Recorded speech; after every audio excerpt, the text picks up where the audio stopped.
بسم الله الرحمن الرحيم الحمد لله رب العالمين والصلاة والسلام على رسول الله صلى الله عليه وسلم.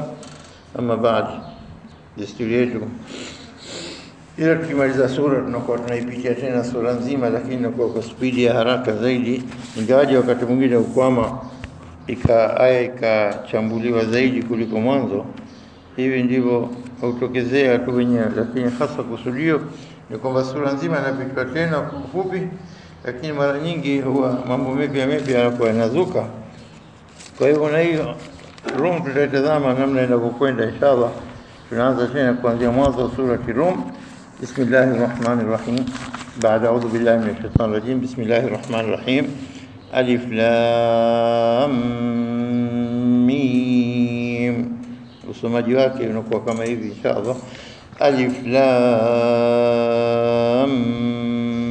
Mim. Lam ina madda, mim ina shadda, na naleta ghunna katika mim, madda ya lam na mim ya ghunna ndio usoma kama hivyo, alif lam mim. Naam, alif lam mim hizi katika hurufu muqatta'a zimetajwa mara chungu nzima, tushazielezea kwamba hizi almuradu bihadhihi alhuruf almuqatta'a, muradi wake kusudio lake Allahu wahdahu a'lam. Lakini mara nyingi kama wanavyosema wengine kwamba kuja kwa harufu hizi ni kitu ambacho Waarabu hawajazoea. Kwanza chochote katika maandishi au katika khutba, katika speech inaanza kwa harufu tu, na hii ni pekee ilikuwa ni kivutio kwa mushrikina kusikiliza Qur'an na kujua kwamba hichi tofauti si kama mnachokiandika nyinyi, na kweli kwa kimetoka kutoka kwa Mwenyezi Mungu. Na hii ni kama ni challenge pia, wanasema kwamba hizi ndio harufu zilizofanywa Qur'an, na nyinyi leteni kama hii, kama kwa mnaweza leteni sura 10, leteni japo sura, japo aya, na yote wameshindwa. Na wakasema Mwenyezi Mungu hata wakikusanyika wakasaidiana wenyewe kwa wenyewe na mashaitani, na kila mmoja ataweza kuleta hata aya moja katika hii, sababu haya ni maneno ya Allah tofauti kabisa na maneno ya kiumbe chochote kile. Alif lam mim. Kwa hivyo baada hizi alif lam mim huruf muqatta'a imekuja ghulibatir rum, wa rumi wameshindwa. Rum, asli ya rum ni jina la mtu, na huyo rum huwa Rum ibn Aisu ibn Ishaq ibn Ibrahim. Watoto Ibrahim, Ismail na Ishaq. Ishaq amemzaa na Yaqub na watoto wengine. Ishaq na amezaa Yaqub na watoto wengine. Naam, Yaqub ndo hasa ni kizazi ambacho kilichokuwa na watoto wake ambao wengi wakachaguliwa mitume, kana wakatoka katika makabila 12. Watoto wa Yaqub ndio wakaitwa Israeli, kipenzi cha Mwenyezi Mungu. Kwa hivyo watoto wake wameitwa Banu Israeli. Kwa hivyo Bani Israeli ni watoto waliozaliwa na Ishaq, akiwemo miongoni mwao Yusuf na ndugu yake Binyamin kwa mama mwingine. Sisi nasema Benjamin, Kwa hivyo Benjamin asili yake Binyamin ni mmoja nduguye Yusuf kwa baba na mama, na ndugu wengine ikhwatu Yusuf kama ilivyokuja katika kisa, inni raaitu 11 kaukaba, nimeona nyota 11, والشمس والقمر رأيتهم لي ساجدين. شمس na qamar nyota 11 na Yusuf ni 12, yani watoto 12, wa الشمس na القمر ni baba na mama, ni familia ya Yaqub. Kwa hivyo katika vizazi vya Ishaq, Yaqub na mwingine anaitwa Aisu ibn Ishaq. Huyo Aisu babake Rum, ambaye kwa eneo hili kaitwa kwa jina Rum, Allahu a'lam. Kwa hivyo ghulibati Rum, Rum imeshindwa nani? Na Mafalsi. Na vita hivi kama tulivyoelezea kabla kwamba dola mbili, ad-dawlatayn al-udhmayayn, nchi dola mbili zilizokuwa adhima wakati ule, super powers at that time, walikuwa kila mmoja na upande wake. Upande wa mashariki ametawala Faris, na upande wa magharibi sehemu za Sham zote hizi mpaka Constantinople, yani sasa Uturuki, sehemu zile zote na kwenda juu inatawaliwa na Warumi. Kwa hivyo madola mawili haya yalikuwa na nguvu kabisa, na si rahisi dola kubwa moja likamshinda mwingine, hasa kwa wakati ule ambao hujafika silaha za kuendelea kama sasa za kuripua. Kwa hivyo ilikuwa si rahisi dola kubwa kushinda dola kubwa kwa muda mfupi. Na ilikuwa si rahisi zaidi kwamba lile dola liloshindwa ikawa pale pale baada ya muda miaka michache wakaweza kurejesha nguvu na kuweza kumbe, kwa sababu dola liko kubwa likapigwa, inataka at least yani si chini ya miaka 50-70 inaweza kuweza kurejesha nguvu zake na kuweza kumshinda yule ndo kwanza aliyemshinda miaka michache. Ni jambo kwa sababu Mwenyezi Mungu ndiye mwenye kupanga, anasema ghulibatir rum, wameshindwa Rum, wa hum na wao min ba'di ghalabihim, baada ya kushindwa kwao sayaghlibun, watashinda tena. Akasema hadha fi bid'i sinin, bid'a ni idadi baina 3 na 9 kama alivyosema. Kwa kizungu nasema some years, some bimaana a few years. A few inaingia katika lugha ya Kiarabu mabaini 3 wa 9.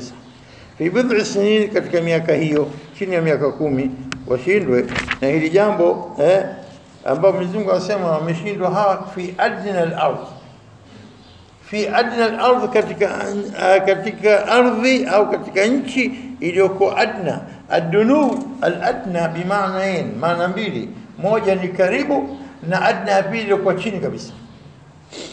Na hapa Mwenyezi Mungu anaonyesha utukufu wake katika kueleza eneo hili lipi hilo, fi adna al-ardh. Ardhi gani hiyo?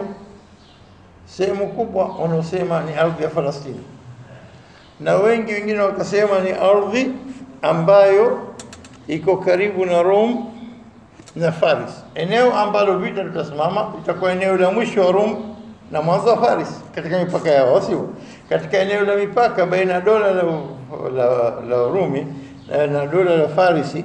Katika eneo hili ndio linaitwa nini, eneo ambalo la vita, ambapo ndio wakashinda. Sasa tukitaka kuingilia katika kwa land forces, ardhi ni jeshi la ardhini, bila shaka lazima uende katika mipaka, uvuke mipaka.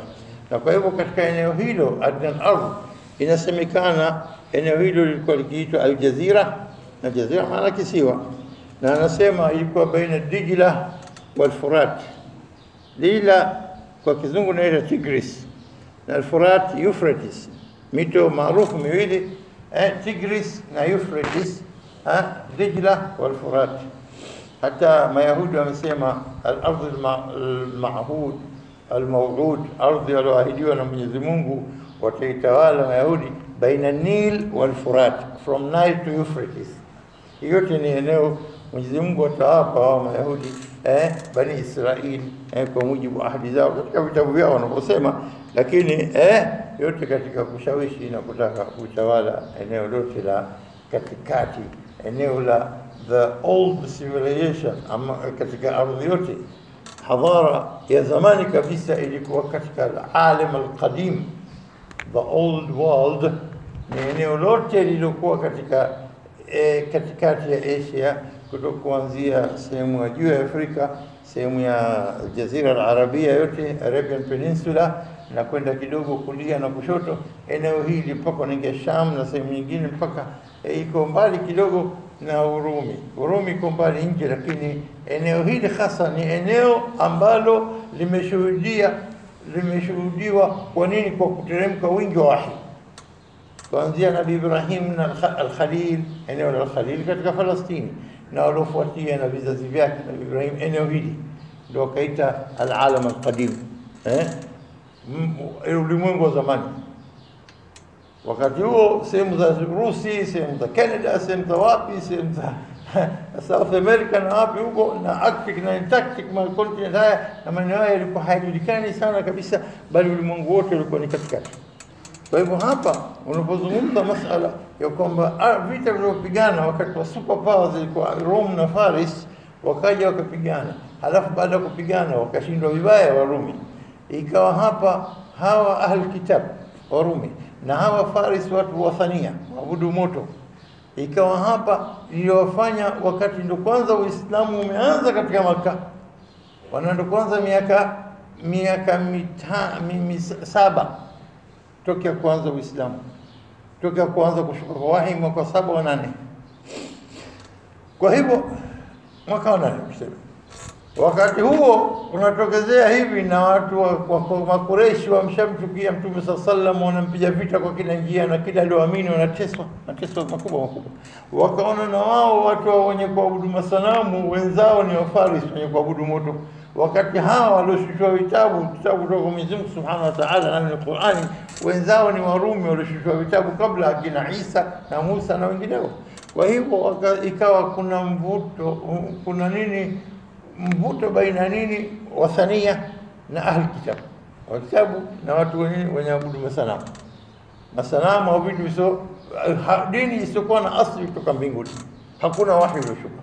Kwa hivyo kushinda kwa Faris kumewafanya washirikina wadharau na kufanya kejeli. Kwa nini? Kwa waumini. Haya, nyinyi wana alkitabu, ulikuwa wapi Mungu wenu akukuteteni? Tazama alkitabu wenzenu walivyoshindwa na wenye kuabudu moto. Kwa hivyo hapa ni hoja wamechukua kwamba nini, madhara hawa wameshushwa vitabu, wanajitia kwamba wanaamini dini ya Mwenyezi Mungu. Kwa hivyo tazama, wanashindwa. Ulikuwa Mungu wao kusaidia jambo hili. Mwenyezi Mungu Subhanahu wa Ta'ala ameteremsha sura hii kwa kuchallenge maneno walikuwa wakisema washirikina, kwa kusema hivi kwamba sasa hivi ghulibati Rum, wameshindwa Rumi fi adna al-ardh, katika ardhi ilikuwa karibu. Tayeb, maana adna tumesema na tumeelezea kabla, adna al-ardh ni ile ardhi ambayo ilikuwa karibu, adna al-aqrab wa adna ilikuwa chini kabisa, asfal al-ardh ilikuwa chini kabisa.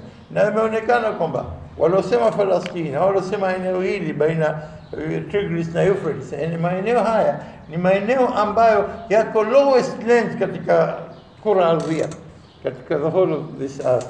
Eneo lilikuwa low land kabisa, baina above sea level, ilikuwa ni sehemu hii.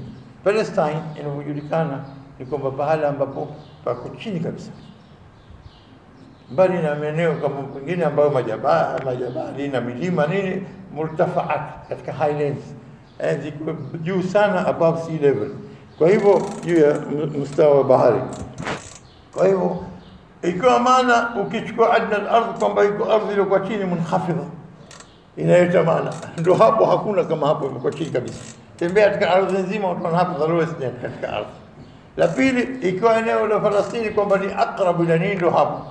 Ukichukua maana kwamba ukaribu wa masafa, ukichukua kwamba adna maana kwa chini kabisa, maana zote mbili zinakuja kwa neno hili adna al-ardh. Na hii moja katika ijaz ilmi, the marvels of science, katika kuelezea jambo kama hili. Mwenyezi Mungu katupa neno papo fi adna al-ardh. Wacha watu wachambue, tafute maana. Je, ilikuwa maana hii inakuja hapo? Je, ilikuwa maana hii inakuja hapo? Jawabu, subhanallah. Huu ndio utukufu wa Qur'an. Kadri utakapokwenda basi utakuta maana iko pale.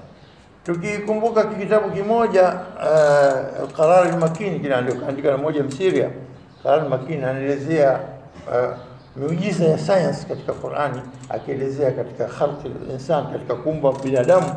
Aliposoma aya, subhanallah, na ndio kusoma sura hii wasamai wa tariq, sehemu ya pili, falyanzur al-insanu mimma khuliq, khuliqa min ba'in dafiq yakhruju min bayni sulbi wat-tara'ib. Nataka kipande hiki nikieleze kidogo kwamba ajitazame binadamu kaumbwa na nini? Kaumbwa na maji dafiq, maji yenye kuchupa, yakhruju min bayni sulbi wat-tara'ib. Wakasema haya maji yanatoka baina sulbi, sulbi ndio mgongo, at-tara'ib ni sehemu za mbavu. Wanasema haya maji yanatoka baina sulbi, baina ya mgongo chini, na tara'ib, sulbi rajulin wat-tara'ib imra'a. Hivi ndio wanaweza kusherehesha maji ambayo yanatoka katika mgongo wa mwanamume, na wamesema kwamba sperm ni asili yake inatoka katika nini, karibu na sehemu ya chini ya nini ya mgongo, na taraib maji ya mwanamke ambayo unakuja inaanza juu hapa katika chini ya mbavu. Alafu na hii ndio wamesema kwamba maji aina mawili. Zamani walikuwa wakisema maji aina moja ya mwanamume tu basi ndio anafanya mtoto. Baadaye wakagundua kwamba lazima yachanganyike maji ya mwanamume na mwanamke. Na maji ya mwanamume asili yake yanatoka, wanasema chini ya mbavu, na mwanamume yanatoka huko chini karibu na khasu hina. Almuhim, wakasema ikiwa nakusudia maji hayo baina ya maji ya sulbi na taraib, au wengine wakasema hata ukizama position ya mtoto unapokuwa tumboni anavokaa vile, kwa upande hivi utaona sehemu ya kichwa inakuwa karibu na sulbi na sehemu ya miguu karibu na taraib. anapokaa katika, ukichukua cross section ya mama na mtoto karibu na kuzaliwa mtoto, utamwona namna gani kakaa baina sulbi wa taraibu. Ukitaka maana hii, ukitaka maana hii, Mtume akasema utitu jawami al-kalim, comprehensive meaning of words. Kwa hiyo ukichukua maana yote, subhanallah, unajua katika maana. Huu ndio utukufu wa Mwenyezi Mungu. Aya unapoiteke ukaitazama, utaona kwamba inakupa maana from different angles, unapata maana, subhanallah. Kwa hivyo hapa fi adna al-ardh, katika ardhi iliyokuwa chini kabisa au katika ardhi iliyokuwa karibu kabisa, yote maana. Wa hum, na wao, min ba'di ghalabihim, baada ya kushindwa kwao, sayaghlibun, watashinda, fi bid'i sinin, katika miaka michache. Na michache tunasema baina 3 na 9.